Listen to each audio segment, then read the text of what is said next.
Bonjour tout le monde. Je m'appelle Pierre-Luc Lafrance. Je suis un écrivain qui a publié des nouvelles, des romans de fantastique, de fantasy, d'horreur. Mais je suis d'abord avant tout un lecteur passionné par ces genres-là. Et c'est probablement le point commun qui nous a permis de se rejoindre, Jonathan Reynolds et moi.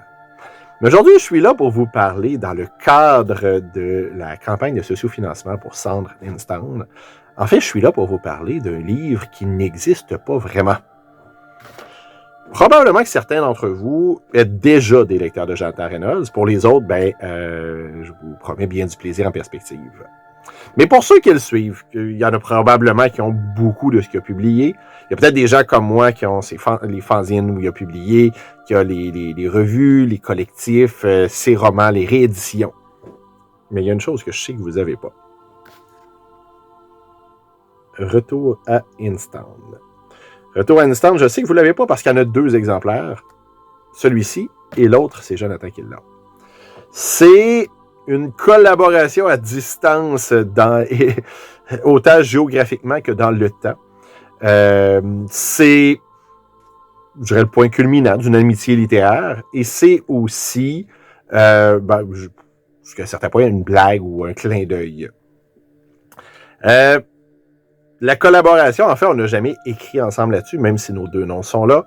C'est né, comme je disais, d'une blague. C'est que Jonathan, à un moment donné, pendant un congrès boréal, il y a 8-9 ans, devait faire une lecture publique et a lu un texte inédit dans lequel il me faisait mourir.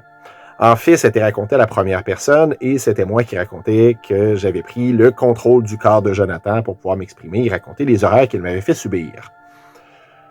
Je lui avais promis à ce moment-là que je me vengerais. La vengeance était un plat qui se mange froid. Et surtout, soyons honnêtes, la mémoire était une faculté qui oublie. Je n'ai pas touché à ça pendant quelques années. À un moment donné, j'étais au Yukon, je me cherchais un projet, je tombe sur son texte et je dis « Hey, c'est vrai, il fallait que je me venge. » Donc, ce que j'ai fait, plutôt que d'écrire une nouvelle histoire, je suis parti de ce qu'il avait fait, je l'ai retravaillé et je l'ai surtout prolongé pour en arriver au moment où je me vengeais. Ce texte-là, où les personnages sont moins Jonathan, venait à un moment particulier aussi. Jonathan avait terminé son exploration d'Instown, de Silent Valley, de toute sa géographie imaginaire des cantons de l'Est. On vient un peu mettre la boucle finale en expliquant pourquoi il n'écrit plus dans ce domaine-là. Puis comme je disais, c'est aussi le point culminant d'une amitié littéraire parce que oui, Jonathan, c'est un ami, mais c'est pas quelqu'un que je vois tous les jours, toutes les semaines, on s'appelle pas régulièrement. On a toujours du plaisir quand on se voit, on a écouté beaucoup de films d'horreur ensemble. On a des longues discussions sur nos lectures parce qu'on a plusieurs intérêts communs. Mais comme écrivain, on s'est retrouvés souvent dans les mêmes projets. À ma connaissance, lui, peut-être Ariane Gélina, sont les 2 auteurs avec qui j'ai partagé le plus souvent la couverture. Donc, on a été dans des fanzines ensemble, autant Brin d'éternité que Nocturne dans le temps et probablement d'autres. On a été dans les mêmes numéros de Solaris, dans les mêmes projets collectifs au 6 Brumes, à la Maison des Viscères. Bref, c'est quand même quelqu'un avec qui je partage beaucoup de choses. Je partage beaucoup de choses parce que les 2, on est issus des années 80. Je suis né en 79, il y en a en 80. On a les mêmes référents littéraires, les mêmes référents cinématographiques. On était 2 adolescents qui lisaient et qui écoutaient des films de façon boulimique. On a les 2 une certaine nostalgie de cette époque-là, des VHS, plus chez Jonathan que moi, honnêtement. Mais ces films-là m'ont marqué aussi. D'ailleurs, on peut le voir dans ce qui est écrit. Vous allez le découvrir en lisant Sandre Instown. Il y a vraiment une nostalgie d'une certaine époque dans ces livres-là qui est très, très fort et qui vient me rejoindre.